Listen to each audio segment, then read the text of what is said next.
শাস্ত্রের জন্মদিন নিবেদন করে তার কৃপা প্রার্থনা করছি।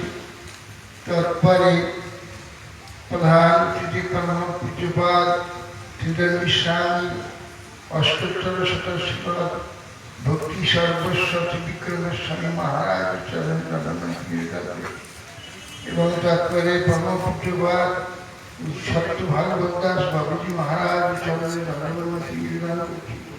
শিবাদ ভক্তি লক্ষণ নারায়ণ মহারাজ চরণে, শিবাদ ভক্তি বিবাস পটল মহারাজ অন্যান্য সন্ন্যাসবৃন্দ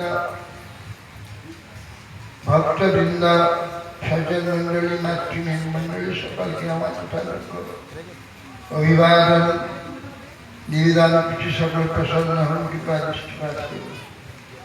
আজ আমরা সকলে খানগ্রাম নিবাসী গণের ইচ্ছা এবং আহ্বানে আমরা সকলে এই কয়েক বৎসরের ন্যায় এই বৎসরও আমরা এখানে সকলে উপস্থিত হয়েছি। শাস্ত্রে বলছে সাধব দর্শন পূর্ণ তীর্থ ভূতাহি সাধব তীর্থ ফলতি কালেন সদ্য সাধু সমাজ। সাধব দর্শনং পুণ্যং, সাধু দর্শন মাত্রই পবিত্রতা লাভ হয়ে থাকে, দর্শনই পুণ্য।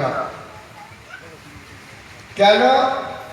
তীর্থ ভূতাই সাধব,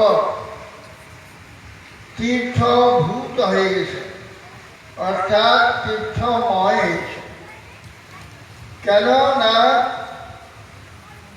শাস্ত্রেষ্টেন গদাবৃতা, গদাধারী ভগবান তিনি তাদের পিঠিতে সমর্পণে তাদের হৃদয়েতে শান্ত হয়ে গেছে অর্থাৎ স্থির হয়ে গেছে।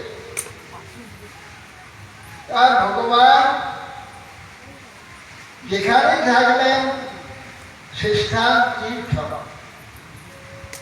জীবের হৃদয়ে যখন ভগবান স্থির হন সমর্পণের দ্বারা, তখন জীব তীর্থ স্বরূপ হয়ে যায়।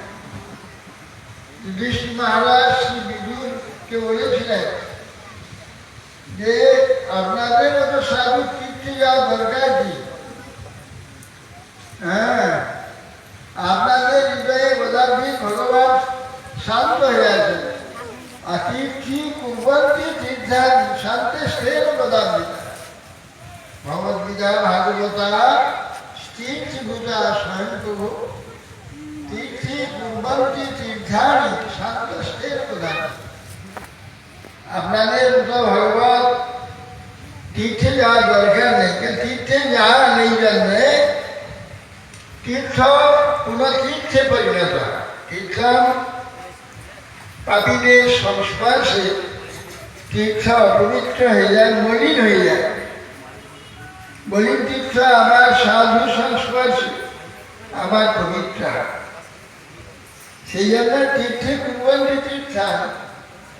ভগবান কি করে?